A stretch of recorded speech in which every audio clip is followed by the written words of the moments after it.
Middle east का एक ऐसा देश जहां प्रोटेस्ट करने को टेररिज्म माना जाता है। हम बात कर रहे हैं ईरान की, जहां इंटरनेट बंद करके वहां सच को छुपाया जा रहा है। 16 सितंबर 2022 एक 22 साल की लड़की महाशा अमीनी पुलिस कस्टडी में डेड पाई जाती है।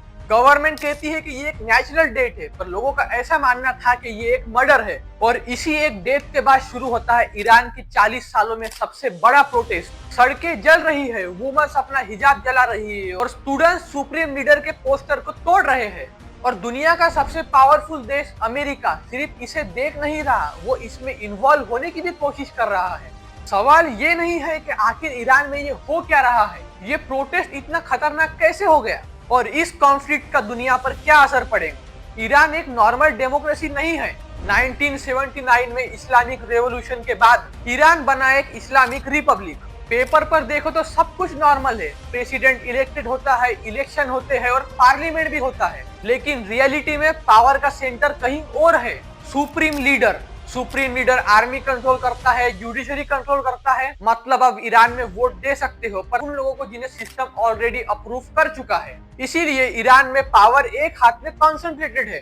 13 सितंबर 2022 महाशा अमीनी तेहरान विजिट करती है, लेकिन उन्हें पुलिस द्वारा अरेस्ट कर लिया जाता है और रीजन बताया जाता है कि उन्होंने हिजाब प्रॉपर्ली नहीं पहना था। विटनेसेस के अकॉर्डिंग बताया जाता है कि पुलिस वैन में फिजिकल असॉल्ट हुआ, महाशा को हेड इंजरी होती है और मेडिकल हेल्प टाइम पे ना मिलने की वजह से 16 सितंबर 2022 को महाशा की डेथ हो जाती है।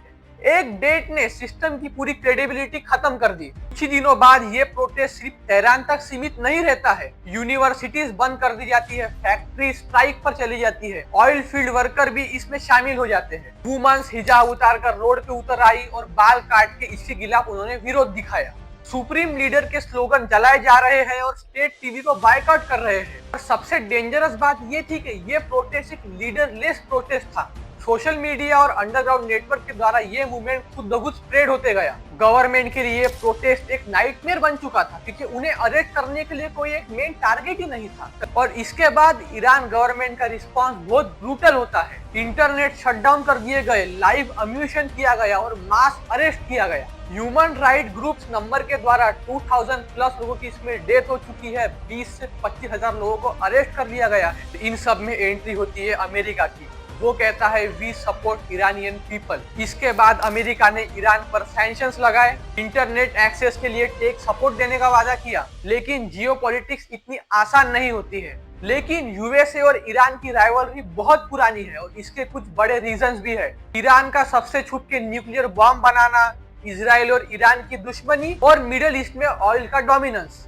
ईरान ने यूएसए पे इल्जाम लगाया है कि वो ईरान में तख्ता पलट करना चाहता है। लेकिन सच्चाई ये है कि ये प्रोटेस्ट भी रियल है और इसमें लोगों का गुस्सा भी रियल है। जैसे कि हमें पता है कि ईरान दुनिया का टॉप ऑयल रिजर्व होल्डर में से एक है। इसीलिए जब भी ईरान अनस्टेबल होता है, ऑयल सप्लाई पर डाउट आने लगता है और इन सबसे ऑयल के प्राइस स्पाइक करने लगते हैं। और इसका सीधा इम्पैक्ट होता है यूरोप में इन्फ्लेशन, इंडिया जैसी कंट्रीज में फ्यूल महंगे होने लगते हैं, ग्लोबल इकोनॉमी पर भी प्रेशर पड़ता है। और अगर हम इन सब के बीच मीडिया की हालत देखें तो ईरान में मीडिया सिर्फ गवर्नमेंट नैरेटिव दिखाती है, जर्नलिस्ट जेल चले जाते हैं और फॉरेन मीडिया को बैन कर दिया गया है। यही अगर हम वेस्ट में देखें तो वेस्ट में हर प्रोटेस्ट को एक रिवॉल्यूशन बना के दिखाया जाता है। अगर आपको इस वीडियो से ईरान के प्रोटेस्ट और जियोपॉलिटिक्स के बारे में कुछ भी समझ आया तो चैनल को लाइक और सब्सक्राइब करना ना भूलें।